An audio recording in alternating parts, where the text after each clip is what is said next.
नमस्कार, आप देख रहे हैं जनभावना टाइम्स। आपके साथ मैं हूं अंकिता। गाजियाबाद का एक वीडियो इन दिनों तेजी से वायरल हो रहा है। ये वीडियो एक लिफ्ट का है जिसमें 3 मासूम बच्चियां 20 मिनट तक लिफ्ट में फंसी रह जाती हैं। ये मामला गाजियाबाद की क्रॉसिंग रिपब्लिक की सोसाइटी एसोटेक नेक्स्ट सोसाइटी का है। वीडियो में आप देख सकते हैं कि लिफ्ट के अचानक रुक जाने के बाद बच्चियां बुरी तरह से डर जाती हैं। वो मदद मांगती हैं, चिल्लाती हैं, रोती हैं, हाथ जोड़कर विनती भी करती हैं, लेकिन कोई सुनने वाला नहीं है।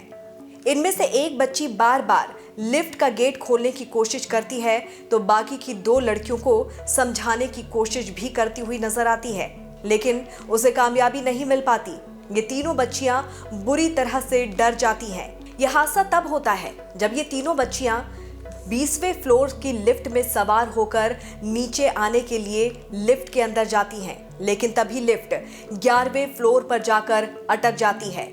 20 मिनट तक इस लिफ्ट में मौजूद ये तीनों बच्चियां चीखती चिल्लाती हैं, मदद की गुहार लगाती हैं, लेकिन आसपास इनकी बात सुनने वाला, इनकी आवाज सुनने वाला भी कोई मौजूद नहीं होता है। और 20 मिनट तक ये बच्चियां यूं ही लिफ्ट में मदद मांगती रहती हैं, डरती रहती हैं, लेकिन इनके साथ एक बड़ा हादसा भी हो सकता था।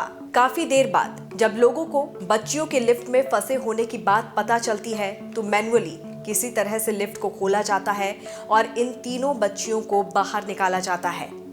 लेकिन सबसे बड़ा सवाल यहाँ पर यह खड़ा हो रहा है कि इस हादसे के लिए आखिर जिम्मेदार कौन है। बड़ा सवाल ये भी खड़ा हो रहा है कि जब ये तीनों बच्चियां लिफ्ट में सवार हो रही थी तो लिफ्ट में कोई भी गार्ड मौजूद क्यों नहीं था और 20 मिनट की देरी इन बच्चियों को बाहर निकालने में क्यों की गई।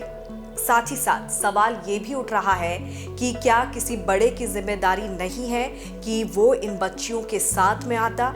इस मामले में पुलिस को शिकायत की गई। इसके बाद पुलिस ने एक बिल्डर के खिलाफ मामला दर्ज कर लिया है। शिकायत में कहा गया है कि 3 बच्चों की जान को खतरा हो सकता था।